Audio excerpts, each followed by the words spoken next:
Ben neden buradayım?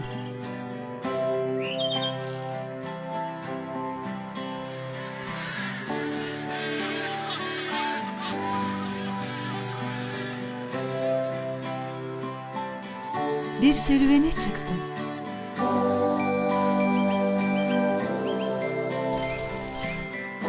Ihlamur ormanlarının içinden geçerek yeryüzü cennetine ulaştım.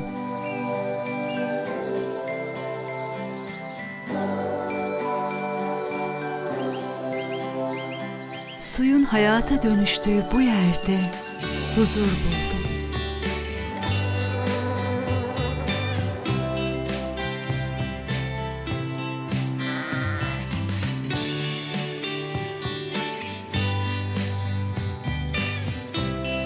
Evet, buradayım. Çünkü doğa burada adeta mucizeye dönüşüyor.